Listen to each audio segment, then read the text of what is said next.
Fait que moi, je vais vous parler du projet Carousel ce matin, qui est disponible en patron et en cours en ligne sur Pinceau Thinkific. Vous pouvez le voir dans le cours en ligne. Ben, je vais faire la même invitation qu'hier. Dans le fond, je vous invite à aller vous inscrire. Vous l'avez derrière moi, au-dessus de ma tête. Ouais, c'est ça. L'adresse pour Thinkific. Et moi, je vous invite à aller vous inscrire si vous ne l'avez pas déjà fait. Vous pouvez juste rentrer vos coordonnées, votre nom, un mot de passe, vous créez un compte. Vous allez être tenu au courant de ce qui se passe, de ce qu'on ajoute régulièrement. Puis vous pouvez aller voir à chaque vidéo, vous pouvez voir une petite introduction, vous pouvez vous familiariser avec le site. Vous pouvez même downloader un cours sur Jelly Plate qui est gratuit. Alors, vous pouvez avoir ça. Bonjour Lise, ça fait plaisir que tu sois là. Alors, je vous invite à le faire parce que ça va vous familiariser tranquillement avec la plateforme. Si vous décidez d'acheter des cours, ben, vous allez avoir déjà un départ de fait. C'est très, très agréable à avoir puis d'avoir comme référence aussi. Bonjour. Alors, on va pouvoir, vous allez pouvoir vous familiariser avec ça. Puis quand vous êtes prête, ben là, vous allez pouvoir faire le cours au rythme que vous voulez. Vous pouvez l'écouter autant de fois que vous voulez. Puis hier, il y a quelqu'un qui me disait, je peux-tu l'acheter? Mais là, j'ai pas le temps de faire ça cet automne puis le faire plus tard. Oui, vous pouvez profiter du spécial qu'on a de la promotion à 15%. Et l'écouter plus tard, par exemple en janvier, ou si vous prévoyez avoir du temps un peu plus tard. Alors ça, c'est possible. Vous y avez toujours accès avec vos coordonnées, votre mot de passe. Et ben, vous pouvez l'acheter en papier aussi. Acheter nos patrons en papier, c'est toujours disponible. Et en PDF aussi. Alors pour rentrer dans votre ordinateur, que vous pouvez imprimer le dessin et tout ça. Alors je pense qu'on va tourner. On est déjà plusieurs. Je vais commencer à vous parler de Carousel. Alors c'est une toile, vous voyez, c'est assez grand. Là, même par rapport à ma tête, on voit que c'est assez grand. C'est un 30 par 30. Alors c'est un format carré, c'est une toile régulière. Vous pourriez le faire plus grand si vous voulez, en gardant la proportion évidemment, ou vous pouvez transformer un petit peu le dessin, le faire plus allongé, etc. Ça c'est à votre goût, c'est à votre créativité. Et puis, qu'est-ce que j'avais à dire? J'ai travaillé avec les produits Golden dans ça que je vais vous démontrer. Je vais tout vous les expliquer. Ce que vous voyez qui est très, très brillant, là, c'est le fun parce qu'on le voit bien à l'écran, les spots éclairent ça. C'est le Mica Flakes de Golden. Alors, ça fait des reflets puis c'est hyper brillant. Quand je vais en appliquer tantôt un peu sur ma toile pour vous montrer, mais il sera pas sèche, alors il n'y aura pas autant de brillance qu'il y a là. Fait que dépendamment de l'éclairage à la maison, là, ça fait vraiment des belles brillances dans la toile, puis ça vient faire les rehauts aussi, là, qui font des effets très le fun. Alors on va tourner ça, puis je vais commencer à vous montrer pour la pâte et les textures craquelées. Alors pour le patron papier, si vous n'êtes pas très familière avec ça, c'est un pamphlet, dans le fond, imprimé, que vous avez les photos finales, les photos des différentes étapes. À chaque étape du projet, vous avez un texte écrit, vous avez la liste du matériel et bien sûr un croquis. C'est sûr que pour ce projet-ci, le croquis est très, très sommaire. Alors, vous allez avoir quelque chose à créer parce que j'ai tout fait avec de la texture. Alors, c'était difficile pour moi de vous donner un croquis très précis. C'est plutôt le personnage qui est le plus précis. Dans les étapes que j'ai déjà de fait sur cette toile-là, ici à droite, j'ai rien de fait. Alors, je vais vous faire une partie de pâte à texturer. Sur le côté gauche, j'ai déjà ma pâte à texturer que j'ai fait avec les galets et les spatules régulières comme ça. Fait que ça, je vais vous le démontrer. J'ai déjà des étapes aussi de fait avec des lavis de noir et tout ça. Fait qu'on va commencer si on veut finir. Alors, les Mica Flakes que je vous parlais, c'est ça ici. Ça fait la petite brillance que je vais vous montrer à la fin. J'ai commencé dans ça par appliquer la Light Modeling Paste de Golden, qui est une pâte très légère. Oh, je vais vous demander si vous voyez apparaître des questions, de me le dire. Okay. Je vais peut-être être bonne pour les voir, mais si vous êtes capable de me dire, on répondra au fur et à mesure. Alors, la Light Modeling Paste, j'en mets pas très épais, mais j'ai vraiment l'appliquer avec les galets comme ça. J'ai beaucoup aimé travailler avec ça. Ça lisse la pâte. Je sais pas si OK. Comme ça. On va peut-être le voir. C'est pas évident de voir la pâte à l'écran là, sur un fond blanc, mais c'est juste pour vous montrer un peu le mouvement que je fais avec mon galet. Puis je peux venir puis faire même des rondeurs dedans. C'est ce que j'ai aimé de ces galets-là. Je pouvais vraiment travailler ma pâte différemment qu'avec la spatule. J'en ai pas mis très épais. Alors je l'applique en grande section. Puis ensuite, je reviens, je peux lisser un peu plus, sans faire tout égal. Mais dans la partie du haut, je l'ai faite quand même avec pas trop de texture. Fait que comme vous voyez, j'en mets pas si épais que ça dans la partie, dans le haut de la toile. Puis je m'en vais dans toutes sortes de sens. Et ce que j'aimais avec ça, je vais l'avancer un petit peu. OK. On a ici. Quand j'ai commencé à arriver dans les parties plus à travers de mes motifs où j'ai mis le dessin, je l'étends.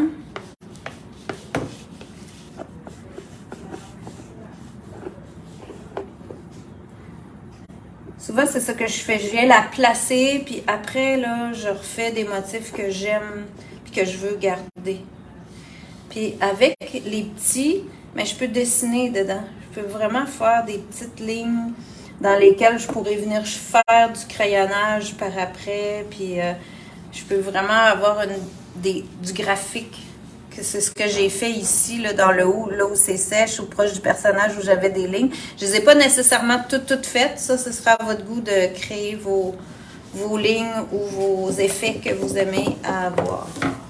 Je vais juste venir vider mon galet, tant qu'à l'avoir mis. Fait que j'ai joué avec les galets parce que je trouve que ça va bien puis ça va vite. Hey, y a-t-il quelqu'un, là vous allez me trouver, j'ai oublié de m'amener un bac avec de l'eau. S'il y a quelqu'un qui peut aller me chercher ça pour que je puisse rincer. Tu vois, je savais que j'oubliais quelque chose, mais je me...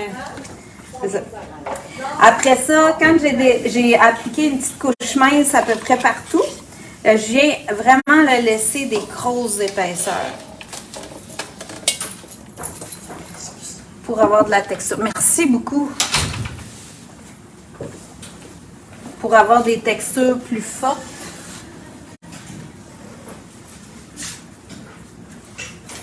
Puis je laisse ces textures-là. Fait que là, ce sera à vous de décider puis de laisser ça un peu plus spontané pour avoir des textures plus en épaisseur, qu'on laisse le coup de spatule dedans.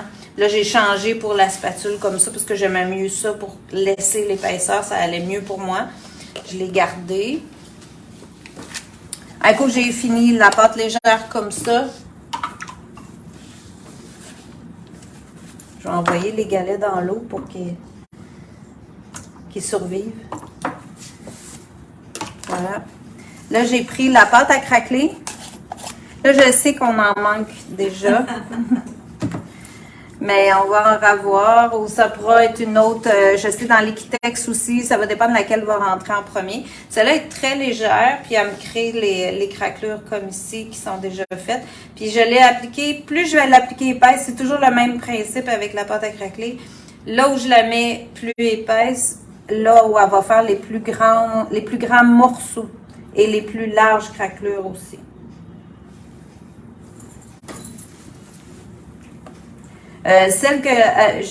Pour celles qui ont vu le projet d'Ariel avec le visage qui est magnifique, elle a utilisé la pâte à craqueler de PBO. Ça pourrait être celle-là aussi si vous voulez l'utiliser dans ça. C'est juste qu'on l'utiliserait plus mince, fait qu'elle ferait moins des grosses craquelures comme Ariel a fait.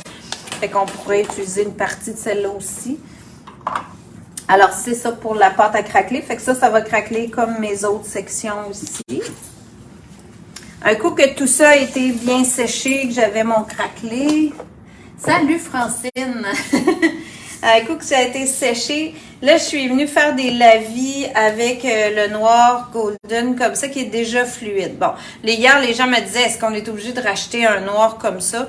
Ben, pas nécessairement, là. C'est juste qu'il va super bien. Moi, j'aime beaucoup le ton de noir qui là, il est vraiment, vraiment noir, très opaque. Fait que ça me fait un noir fluide que je peux utiliser aussi pour faire des traits avec un très petit pinceau. J'ai presque pas besoin de le diluer, puis je peux faire des lignes. Fait que moi, je me disais, j'aurai une bouteille, elle va me servir pour toutes les sauces, là. Fait que ça, c'est à vous de voir, parce que vous pourriez utiliser n'importe quel autre noir que vous avez, puis ça va fonctionner aussi. Mais c'est un excellent produit. Fait que c'est avec ça que j'ai fait mon noir ici. Là, je le ferai pas parce que c'est pas assez sec. Je vais juste regarder qu'est-ce que j'ai. Ouais, c'est ça. Là, à l'étape où je suis là, j'avais commencé, puis ça, j'ai trouvé ça intéressant de le travailler de cette façon-là. Fait que vous pourrez utiliser la même chose. C'est que j'avais tracé en premier de tout sur ma toile, j'ai tracé le dessin. Alors, très sommaire, les lignes floues, puis mon personnage. Puis avant de faire quoi que ce soit d'autre, j'ai commencé à placer des gris dans mon personnage, puisque le personnage reste en gris, en ton de gris. Alors, ça a fait que quand j'ai passé du blanc un peu partout, ben je vois encore mes petites lignes, puis je vois encore très bien mon personnage. Autrement dit, je le place en premier pour pas le perdre. Ça peut être une façon, des fois, quand vous partez des idées que vous avez, de faire un premier passage pour pas le perdre. Puis ça signifie aussi que je suis capable de voir encore un peu mes lignes, mais si j'avais gardé juste mes lignes, j'aurais trop perdu, j'aurais été obligée de retracer. Fait que souvent, ça va m'éviter de retracer à nouveau. Puis ensuite, je suis venue travailler avec mon crayon Derwent pour donner des effets de traçage autant dans mon personnage que dans les vêtements, dans la robe. Puis là, j'y vais avec des traits puis des coups. Je veux pas faire de lignes contour trop précises. Je vais juste aller signifier un peu, augmenter mes lignes, puis m'amuser à commencer à faire le traçage, à faire des espaces.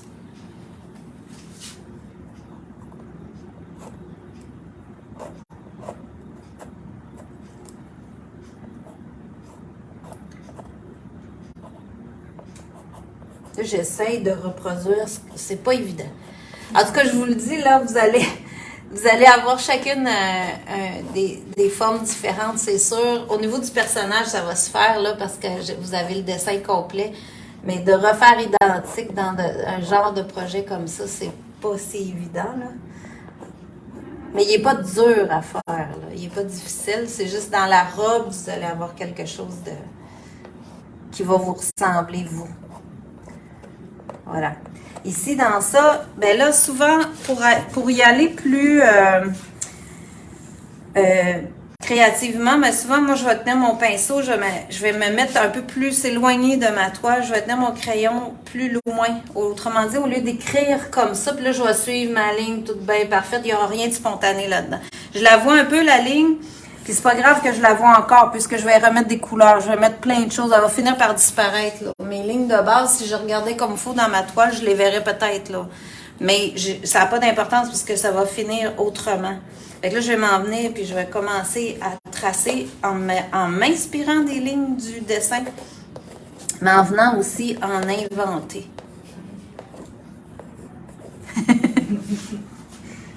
Ça va vous obliger à créer.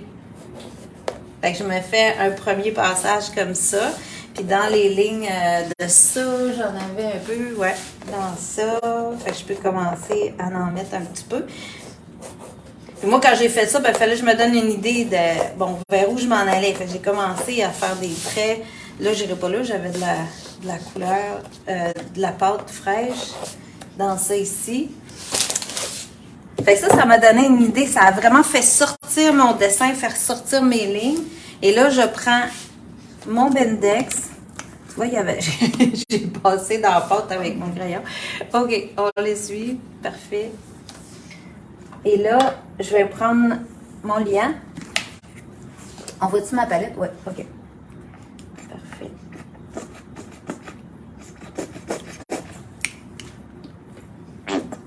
Voilà.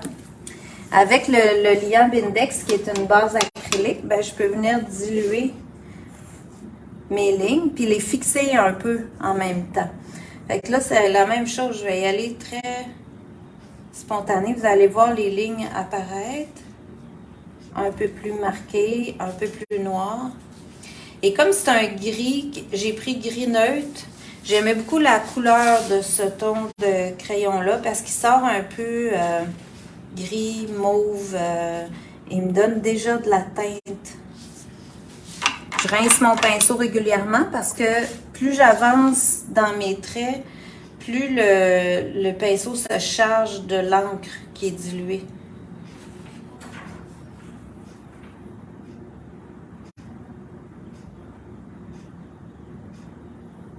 Alors là, ici, on est vraiment en technique mixte, dans le sens que j'ai un crayon encre que je dilue avec le Bendix, j'ai de l'acrylique, j'ai de la pâte.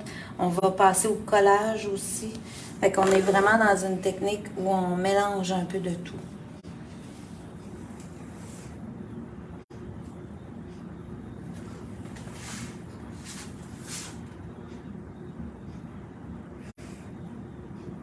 Fait que je fais pas non plus mes lignes parfaitement, là. C'est pas grave si c'est pas tout dilué. Je veux juste fixer un peu.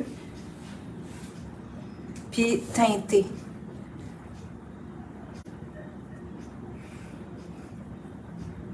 Puis ça me donne déjà une définition. Ce serait même beau en noir et blanc. Ça serait, oui, même moi, à cette étape-là, je me disais, ah, je pourrais laisser ça de même. Ouais. Ah, il y a quelqu'un qui me dit, ce serait même beau de le laisser comme ça, puis c'est vrai, ça fait déjà un bel effet en noir et blanc. Mais ça, c'est la beauté de l'imagination. Tu sais, là, c'est à vous de aussi prendre des photos des fois en cours de route quand vous aimez ça. Puis là, ça peut être une idée pour un prochain projet, tu sais. De garder cette idée-là en bande, puis de dire, ah, le prochain, je vais me trouver un personnage, je vais m'en dessiner un, puis je vais le laisser plus en noir et blanc. Puis en noir et blanc, tu sais, il y a moins d'obstacles, on a moins à penser les couleurs et tout ça. Fait que ça peut être une idée de commencer à créer avec des tons neutres comme ça et en noir et blanc. Fait que tu vois, ça, j'aime bien ça. Je vais laisser ça comme ça. Il va sécher un peu. Puis je vais vous montrer les couleurs que j'ai utilisées. Pour qu'il y ait le temps un peu de figer, que je puisse vous démontrer autre chose. Fait que ça, c'était pour mon crayon Derwent. Je vais vous montrer un petit peu la dentelle. Je vais vous en reparler.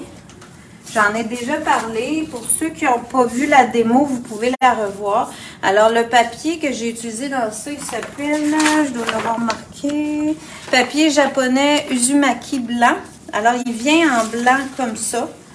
Mais si je le colle tel quel, si vous allez voir la vidéo, vous allez voir, quand je le colle naturel, il va devenir complètement transparent. OK? Fait que pour ce projet-là, je me disais, si je colle sur des parties blanches de ma toile, je verrai rien. Donc, c'est là que j'ai décidé de le colorer. OK? Puis ça, pour le colorer, je prends un panneau que je mets un plastique dessus. Puis j'ai mouillé le papier et mettre la couleur dedans. Fait que si j'ai même coloré la partie blanche. J'ai mis de l'acrylique blanc fluide comme ça pour que ça fasse blanc, blanc, blanc. J'ai mis le rose vif et un peu de noir qui fait, puis que j'ai dilué avec de l'eau. Fait que j'ai des tons, je trouve avoir des tons de gris facilement, des tons de rose pâle, des tons de rose. Et c'est ça que je vais venir coller dans mon projet. C'est ça que j'ai collé dans la toile. Fait que ça, je vais vous le montrer un petit peu plus tard. Là, je m'enlignais dans les mélanges, c'est ça. En même temps, je voulais vous parler un petit peu de la palette humide parce qu'on a souvent des questions là-dessus. Alors, la palette humide, c'est la petite palette que j'ai ici.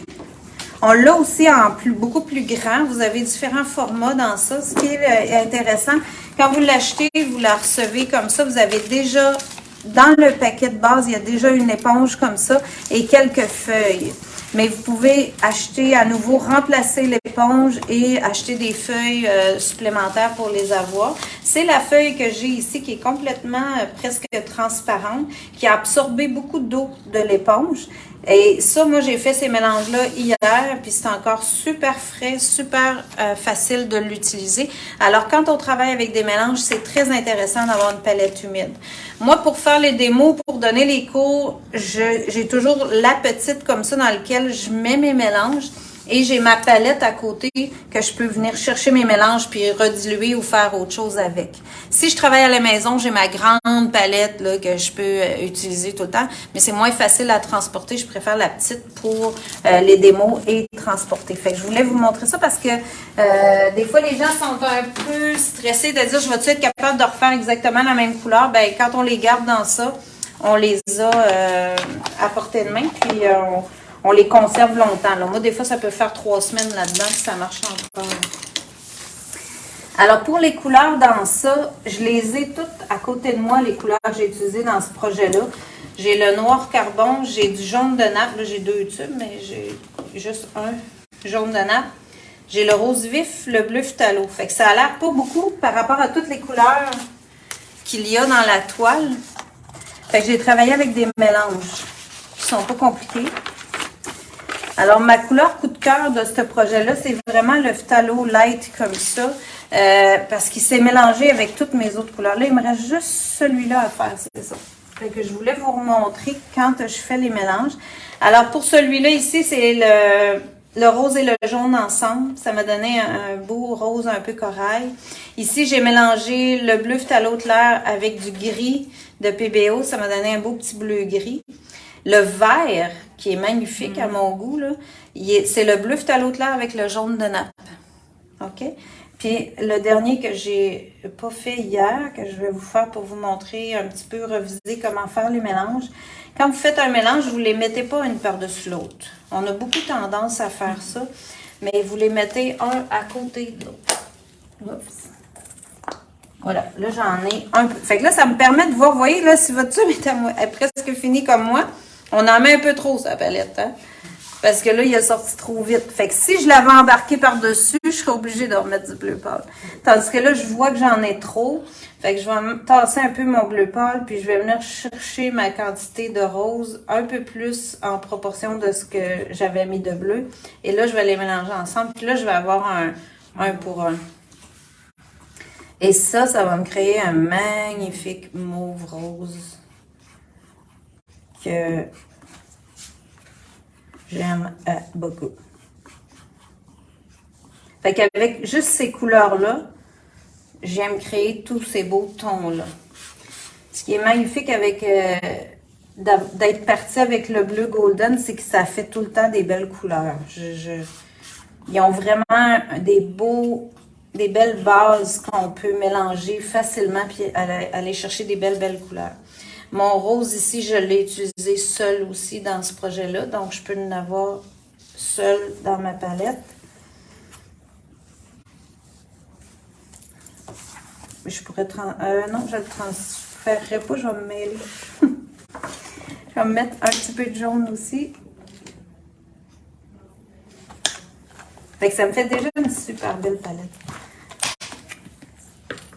Et un peu de blanc.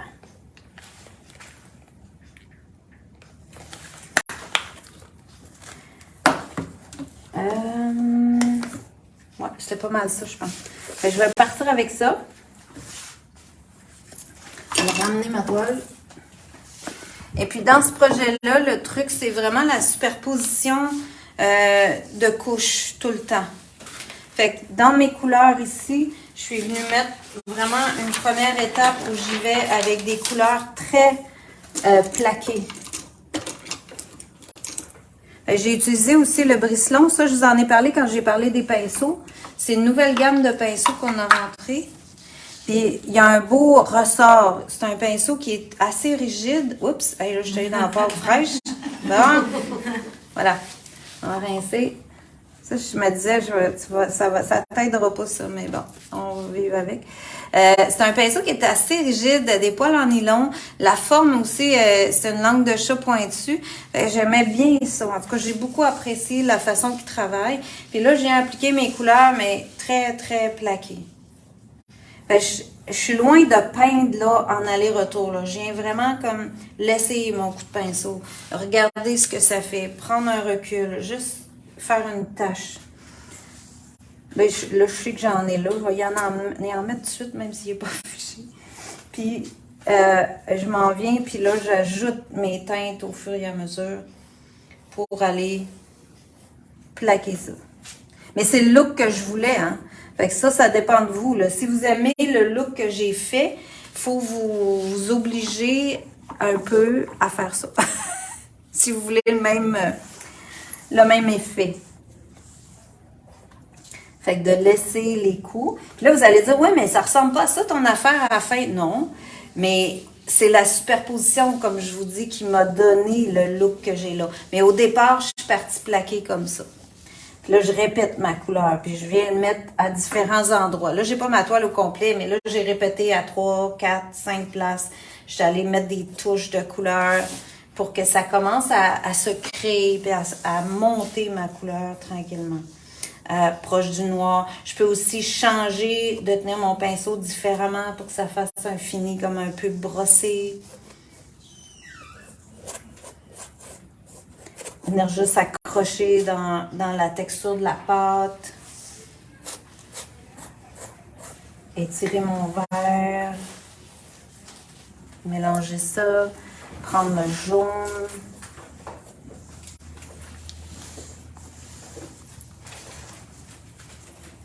Puis des fois aussi, je mélangeais, mettons, mon vert avec mon bleu, puis revenir et faire une petite trace un peu plus bleu-gris, changer la teinte. Ça, c'était à peu près mon premier passage de couleur, ressemblait pas mal à ça. Dans son corsage, je trouve que ça donne pas la dimension parce que là, j'ai pas beaucoup répété les couleurs, mais ma toile n'est pas complète, fait que j'ai pas l'espace. Puis mon petit bleu, je m'en suis pas mis, mais je vais m'en mettre ici sur ma palette, une petite touche. Puis là, dans mon personnage, c'est ça que je suis venue refaire. Fait que là, on peut prendre un plus petit pinceau, comme dans les rubis satin, comme ça, les petites langues de chat. Puis elle, je suis venue lui faire aussi son corsage. Vous avez pas vu trop de questions passer? Non. OK. Mais il y a 49 personnes qui regardent. Bon, c'est bon. Pour les portes ouvertes, c'est bon. Le matin, surtout, en plus, c'est un samedi matin. C'est déjà bon. Fait que je viens aussi peindre un peu de la même façon, c'est-à-dire que je m'éloigne le plus possible, là, de ma main, puis je laisse le coup de pinceau. Je laisse voir le gris à travers, je laisse voir les autres couleurs à travers. Puis elle, je l'ai retravaillée. Là, je vais vite, là, mais dans le patron, vous avez quand même toutes les teintes que j'ai utilisées, les mélanges, tout ça, là. Vous l'avez décrit, vous l'avez dans la vidéo aussi. Fait qu'avec mon gris, ça, c'est avec ça j'avais peint mon personnage. Fait que j'ai mon gris avec un peu de noir. Puis là, je peux venir renforcer mes ombrages avec ça. Je trouve pas ça assez foncé, j'en remets.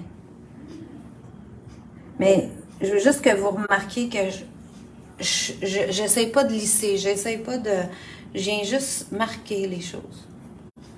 Puis je laisse voir le fond à travers.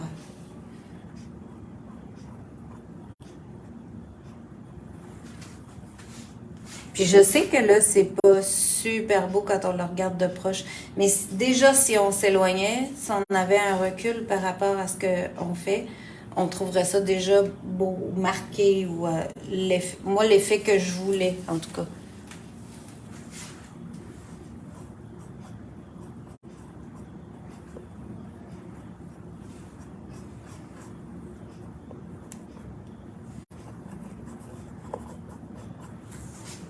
Toi, dans son bras, ici, je peux revenir vider mon pinceau, marquer un petit peu plus noir. OK. Ça, un peu son cou. Elle s'en vient bien, là. Puis, je vais me tourner ça pour aller voir un petit peu plus loin. Là, c'est sûr que plus je vais avancer, plus je vais aller mettre des pâles aussi.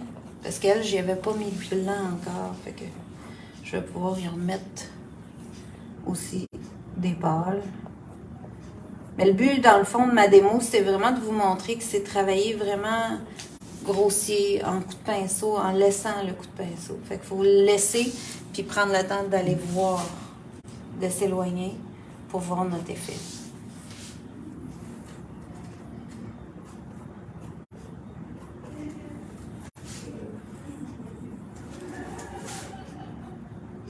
On va laisser sécher un peu, puis je vais revenir à elle un petit peu plus tard.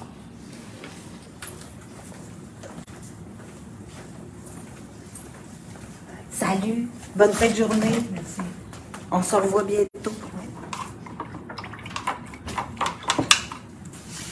Là, après ces étapes-là, là, je ne suis pas tout à fait encore assez sec dans mes couleurs. Mais je vais essayer de vous faire du lavis ici sur le côté, vous montrer un peu les effets, puis dans ça, sans trop toucher à mes couleurs, pour vous montrer.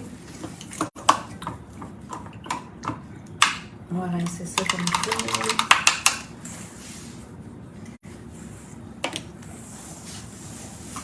Je vais peut-être être obligée de faire un peu de séchoir si je veux faire du collage. Mais dans le fond, le collage, là, je l'ai fait souvent aussi en vidéo. Fait que vous allez pouvoir vous référer. Là, le collage, c'est toujours la même chose. On met du Bendix, on vient coller, comme là, dans ce cas-ci, ce serait de coller la dentelle.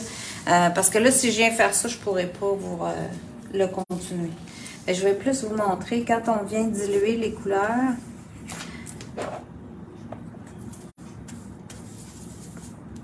Avec ça, c'est mon rose vif. Alors, quand je pars avec de la peinture Heavy Body, il faut que je mette un petit peu plus d'eau. Parce que quand je dis Heavy Body, c'est que c'est marqué sur les tubes ici High Viscosity. Là. Ça veut dire que c'est une peinture épaisse, que la viscosité est haute. Donc, si je vais aller chercher des lavis, il faut que je mette plus d'eau. C'est pour ça que tantôt, je vous disais, pour le noir fluide, j'aime ça parce que j'ai pas besoin de le diluer beaucoup puis il va rester concentré. Hein? Ça aide. Fait que là, je vais mouiller beaucoup. Puis je peux mouiller aussi avec un autre pinceau ma surface si je veux que ça dilue plus. Là, mon crayon va bouger encore un peu. Fait que je viens me mettre des gouttes d'eau. Puis je vais venir avec mon pinceau. Puis là, laisser de la couleur transparaître dans ça. Se diluer. Puis la laisser agir. La pâte légère que j'ai mis, là j'ai mis un peu de blanc par-dessus, mais elle a quand même encore une belle absorption. Fait qu'elle va la couleur va rentrer dans la pâte, puis il va me donner des effets de diffusion très intéressants. Je peux rajouter de l'eau, je peux jouer un peu autour. Là, je trouve que j'ai le terrain de jeu petit.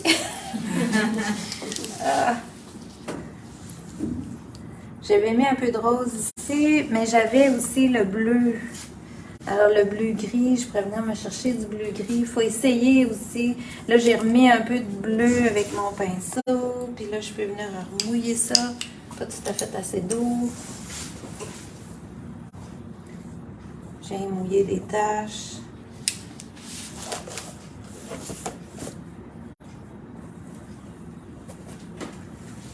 C'est vraiment très le fun à créer. Vous n'êtes pas obligé d'aller aussi opaque que moi aussi en partant. Parce que là, si vous regardez la photo finale, ben vous allez dire, ouais, mais t'es bien plus foncé sur ta photo finale. Oui, mais j'ai commencé comme ça parce que je sais pas où je m'en vais quand je fais ça, moi. Là, vous avez une photo, fait que vous pouvez déjà le faire plus foncé.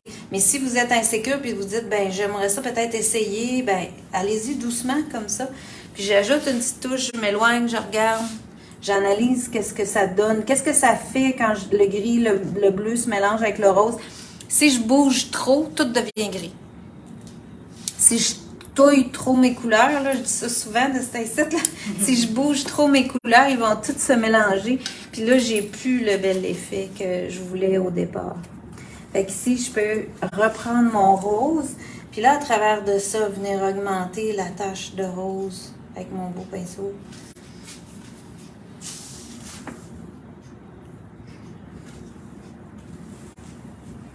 Puis ça va diffuser avec le bleu, puis ça va créer un petit ton de mauve que j'ai mis en bas tantôt. Alors, l'avantage de faire quelques mélanges, puis de revenir avec ces couleurs-là séparées une par-dessus l'autre, c'est que tout va s'agencer ensemble à la fin.